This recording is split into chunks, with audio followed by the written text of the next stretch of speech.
Hello everyone, আসসালামু আলাইকুম। Welcome back to my channel দেশি ব্লগ চ্যানেলে সবাইকে স্বাগতম। গত যেই ভিডিওটা আমি শেষ করছিলাম সেখান থেকেই এই ভিডিওটার শুরু। এই কাঠফাটা রোদের গরমে আমি আমার রান্নাঘরটা কিভাবে একদম নিট অ্যান্ড ক্লিন করে রাখি, মানে একদম পরিষ্কার রাখি অল টাইম, সেই ভিডিওটাই আজকে শেয়ার করতেছি। যেহেতু প্রচুর পরিমাণে গরম, তো এই গরমের দিনে দেখা যায় দুপুরবেলাটা একটু বেশি গরম থাকে, বিশেষ করে 5টা পর্যন্ত, দুপুর 12টা থেকে 5টা পর্যন্ত। ওই সময়টা আমি একটু কাজ অফ রাখি, ওই সময়টাতেই রেস্ট করি। তো এখন কিন্তু সন্ধেবেলা, তো সন্ধ্যার নাস্তা খাওয়ার পর দেখা যায় রান্নাঘরে কিন্তু আবারও একটা ধকল যায়। আর দুপুরের রান্নার পর আমি রান্নাঘরটা আর পরিষ্কার করি না। একবারে সন্ধ্যার পরে ওয়েদারটা যখন ঠান্ডা হয়ে আসে, ওই সময় গিয়ে আমি রান্নাঘরটা আবারও একদম ডিপ ক্লিন করে নেই, এতে করে একদম পরিষ্কার থাকে। আর প্রত্যেক দিন একটা সময় অবশ্যই রান্নাঘর পরিষ্কার করতেই হবে।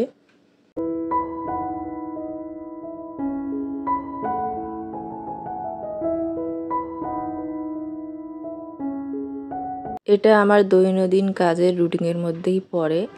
আর মাসে কিংবা 15 দিনে একদিন আমি ডিপ ক্লিন করি রান্নাঘরটা। আমাদের মেয়েদের কিন্তু যতই গরম হোক, শীত হোক, বর্ষা হোক, শরীর খারাপ থাক, অসুস্থ যতই থাকেন, যাই থাকেন, রান্নাঘরে না আসলে আমাদের একটা দিনও কিন্তু যায় না। এটা আমাদের মানে রান্নাঘরে আসতেই হবে। অন্য কোনো কাজ হোক বা না হোক, আপনি খেতে পারেন বা না পারেন, কিন্তু রান্নাঘরে আসতেই হয়।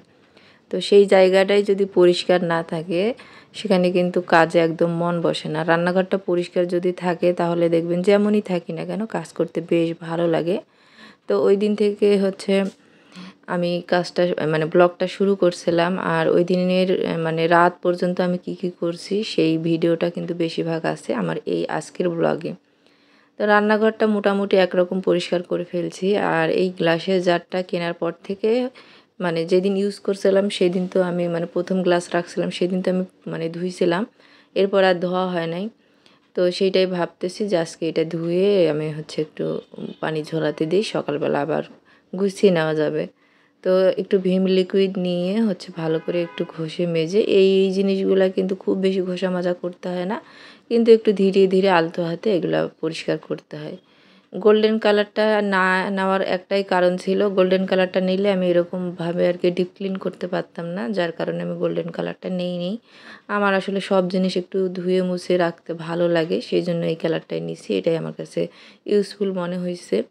তো এটা একটু ধুয়ে নিচ্ছি, নেওয়ার পর আবার সিঙ্কটাও আমি ডিপ ক্লিন করে নেব। সারাদিনে অন্ততপক্ষে একবার সিঙ্কটা মানে টিনের যে মাজনি হয় সেটা দিয়ে ভালো করে আমি মানে পরিষ্কার করি, কারণ মাছ, মাংস, ডিম যা কিছু আছে সব কিছু কাজ কিন্তু এখানে হয়। তো এটা একটু ডিপ ক্লিন করার ব্যাপার আছে প্রত্যেক দিনেই।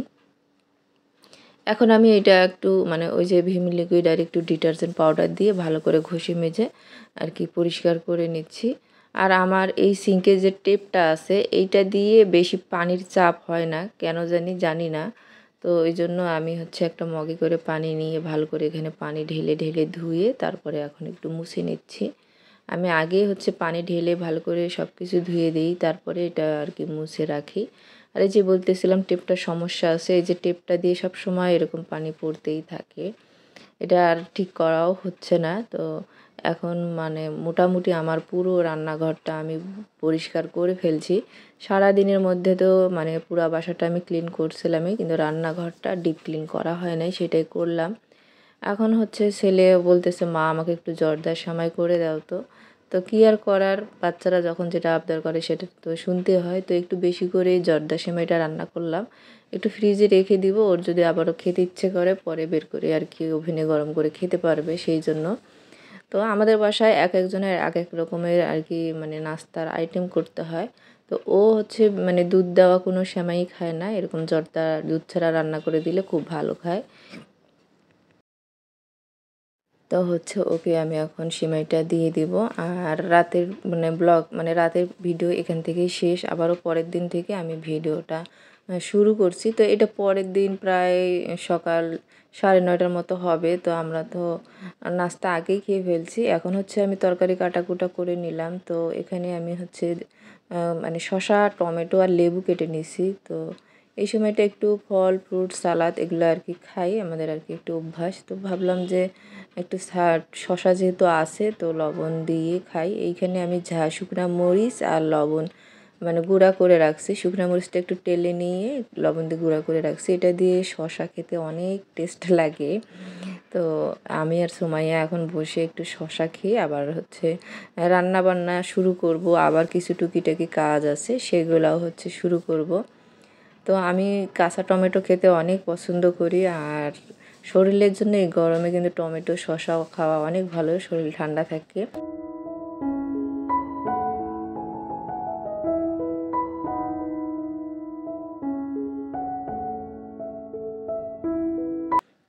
আজকে হচ্ছে আমি রান্না করব আলুর ডাল ডিম দিয়ে, মানে নর্মাল খাবার দাবার।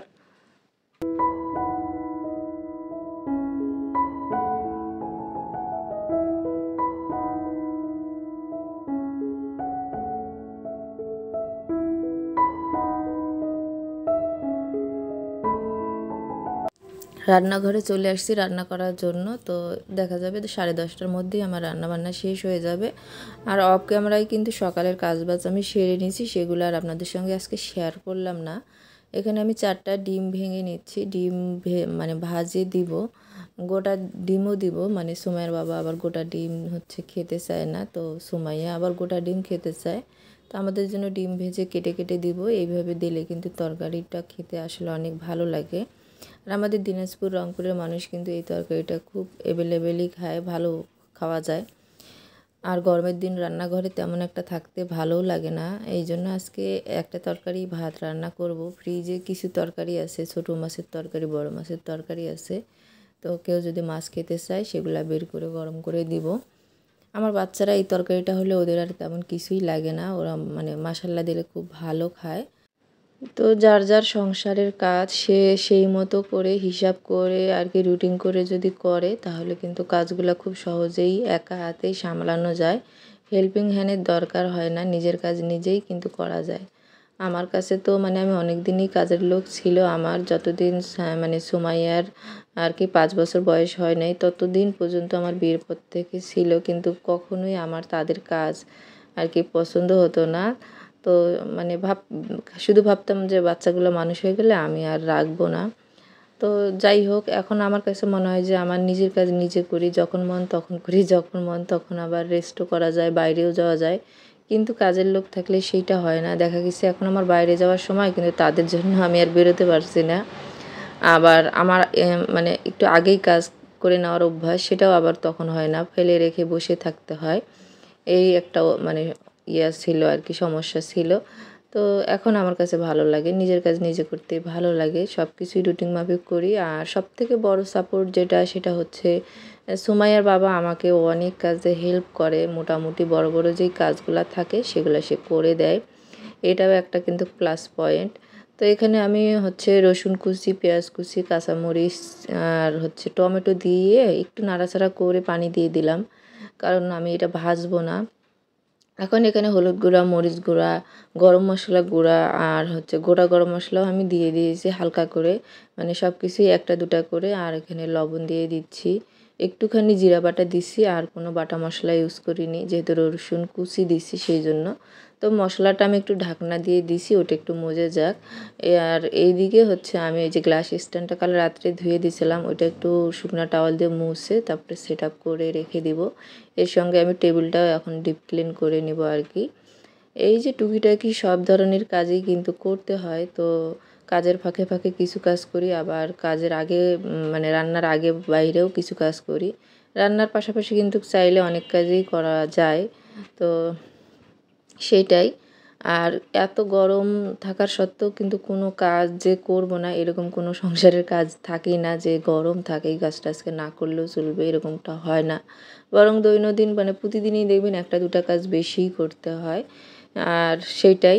তো যাই হোক, এখন আমার এটা আর কি রেডি, এটা এখন ওই পাশটাতে রেখে দিব। তো ভাবলাম যে এই দিকটাও একটু আর কি এগুলো সব ঝাড়া টাড়া দিয়ে মুছে তারপরে রাখি।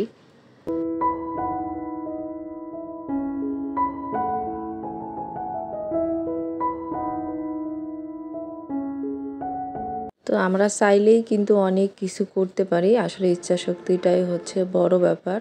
তো ইচ্ছা শক্তি থাকলে কাজও করা যায়, রেস্টও নেওয়া যায়, আবার নিজেকেও সময় দেওয়া যায়, সব কিছুই কিন্তু করা যায়। আর ইচ্ছে শক্তি না থাকলে কোনো কিছুই হয় না, ইচ্ছা শক্তিটাই বড় ব্যাপার। যতই কাঠফাটা গরম হোক, আমাদের কিন্তু কাজের কোনো ছুটি নাই। তো এই গরমেও আমি যেভাবে কাজগুলো করি সেটাই শেয়ার করলাম আপনাদের সঙ্গে। এই ফ্লাওয়ার ভাসটা আমি 2-3 দিন থেকে আর কি মোছামুছি করতে পারিনি।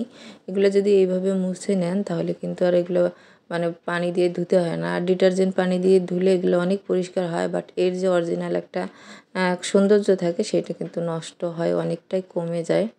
আর সব জায়গাতেই আমার কিন্তু রিয়েল প্ল্যান্ট থাকে। অনেক আপুরা কিন্তু এই বিষয়টার অনেক প্রশংসাও করেছেন। আমার কাছে কিন্তু বেশ ভালো লাগছে। গত ভিডিওটাতে অনেক আপুই বলছে, আপু তুমি তোমার বাসার চারিপাশে রিয়েল প্ল্যান্ট রাখছো, দেখতে বেশ ভালো লাগতেছে। আসলেই অনেক ভালো লাগে, রিফ্রেশ লাগে, শান্তি লাগে। তো আমার সব জায়গাতেই দেখবেন 2-1টা করে রিয়েল প্ল্যান্ট থাকে। এগুলো বেশ রুম ঠান্ডাও রাখে, আবার দেখতেও ভালো লাগে।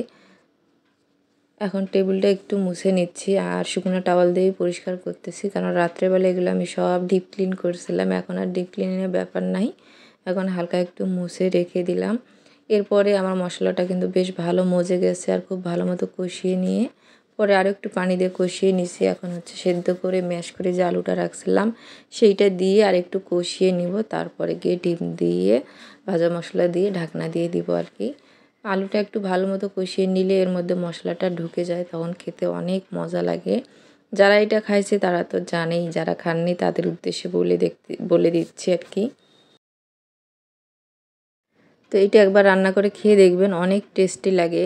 রুটি দিয়ে খেতেও ভালো লাগে, পরোটা দিয়ে খেতেও ভালো লাগে, আবার হচ্ছে ভাত দিয়ে তো ভালো লাগেই। তো এখানে এখন হচ্ছে আমি মানে প্রথমে গোটা ডিমগুলো দিয়ে একটু নাড়াচাড়া করে দিচ্ছি, আর এরপরে ভাজা ডিমগুলো দিয়ে একটু ভাজা মশলা দিয়ে ঢাকনা দিব। দেওয়ার পরে 5 মিনিট রান্না হয়ে গেলে চুলাটা অফ করে দিব, তারপর দমে রেখে দিব। তরকারিটা অবশ্যই একটু দমে রাখতে হবে। ডিম যে দিলাম আর আলুটার যে মানে কষানোর পর পানিটা দিছি, দমে রাখলে ওটা একদম মানে টেনে যায় কিছুক্ষণ পর, যেহেতু আলুর তরকারি।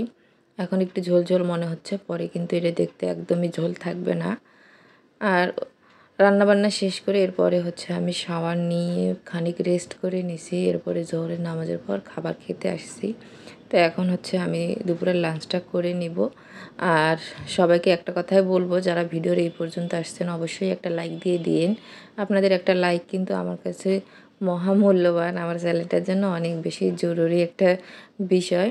তো সবাই ভালো থাকবেন, সুস্থ থাকবেন। আমার আর আমার পরিবারের জন্য অবশ্যই দোয়া করবেন। আপনাদের জন্য অনেক দোয়া রইল। আল্লাহ হাফেজ। আসসালামু আলাইকুম।